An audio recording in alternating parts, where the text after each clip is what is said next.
আপনারা এখানে কি? কে বলেছো মিতু? আমি খুব ভালো আছি। আপনার কি কাজ সেটা বলেন। তোমার সাথে আমার হিসাবটা মিলাই দিয়েছি। কিসের হিসাব? আপনার যা হিসাব আছে সব তো আমার স্বামী সেদিন মিটাই দিল। এর মধ্যে স্বামী বানায় ফেলাইছো? আমি বিয়ে করেছি এন্ড সে খুবই ভালো মানুষ, তার সাথে আমি খুব ভালো আছি। ভালো আছো শুনে তো ভালো লাগছে। তা আমার সাথে তো চলো, মানে কি? তোমার আমি নিয়ে যাবো। মানে কি আসলে দুলা ভাই তুমি দাঁড়াচ্ছ কেন? এই, এবার ভাব।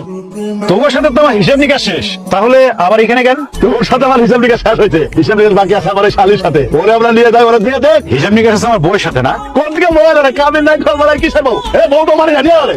আমার কাছ থেকে আমার বউরে নিয়ে যাবি, আবার বলছিস আমার সাথে কোনো হিসাব নিকাশ নাই। সাহস থাকলে নেতো দেখি। তোর বউ মানে এই কাবিন নাই ঘর মারার কিসের বউ?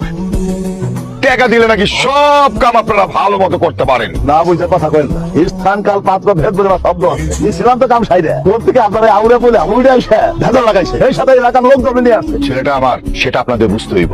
আমার ছেলের সামনে দিয়ে বাঘও তার প্রিয় জিনিস নিয়ে যাইতে পারে না। সেখানে তো আপনারা মানুষ, আমার পোলা যাতে না দেখে কেমনি কি করা যায় কাজটা করেন। আপনাকে ভালো বুঝে একটা কাম দিলাম, এইভাবে ফেল মারলে আপনার ওই সম্বন্ধে যেমন টাকা আছে সেরকম এলাকার লোকও আছে। এখন আর তার কাছে টাকা নাই, পরিবার থেকে আলাদা থাকে। তুমি না আমার বউ, আমার বউ হয়ে এত ভয় পেলে চলবে? গ্রামের মানুষ আপনার অনেক ভালোবাসে তাই না? বাসের মানুষের ভালোবাসলে মানুষও ভালোবাসে। কিন্তু ওই লোকটা অনেক খারাপ। ওই লোকটা যদি আবার আসে তখন আমি কি করবো? আবার ভয় পায় বোকা মেয়ে। আমি তো আছি নাকি? হ্যাঁ, আমি আর কলেজে যাবো না। এই কথা দ্বিতীয়বার মুখে আনবো না। জীবনে চলতে গেলে ছোটখাটো বাধা আসবেই। বাধার ভয়ে জীবনটা থেমে থাকলে চলবে না। আমি আমার বাবার ব্যবসা ছেড়ে নতুন করে শুরু করছি না, নতুন ব্যবসা দাঁড় করাচ্ছি। তোমাকেও জীবনে প্রতিষ্ঠিত হতে হবে। সত্যি আমরা কি পারবো? অবশ্যই পারবো। আমাদের মাথার উপর উপরওয়ালা আছে, আর হাজার মানুষের দোয়া ভালোবাসা আছে। আমাদের পারতেই হবে। জীবনে মনে হয় অনেক বড় পুণ্য করছিলাম, যার কারণে আপনারা আমি স্বামী হিসেবে পাইছি। আমি কিছু করি নাই, যেগুলো করেছি এগুলো স্বামী হিসেবে আমার দায়িত্ব, কর্তব্য। সারা জীবন আপনার বুকে এরকম একটু জায়গা রেখেন আমার জন্য, তাতেই আমার হইব। তুমি সারা জীবন আমার বুকের মধ্যেই থাকবা। আমার জীবন তুমি, আমার মরণও তুমি, বুঝছো? আপনিও।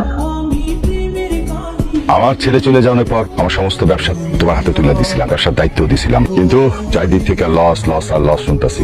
এদিকে ব্যাংকেও ঋণে বোঝা পারতেছে। সমস্যা কি ভাই জামাই? আব্বা আমি তো চেষ্টা করতেছি। আপনার ম্যানেজার আপনার কোম্পানি চাকরি ছেড়ে দিচ্ছে, এখন সে নাকি আপনার কোম্পানিতে চাকরি করবে না। তার উপর আপনার ছেলে এখন আবার নতুন একটা কোম্পানি খুলছে। ক্লায়েন্টরা সব আপনার ছেলের কোম্পানি থেকে মাল কিনতেছে, আমাদের এখানে মাল কিনতেছে না। কেউই আমাদের কোম্পানিতে থাকতে চাইতেছে না।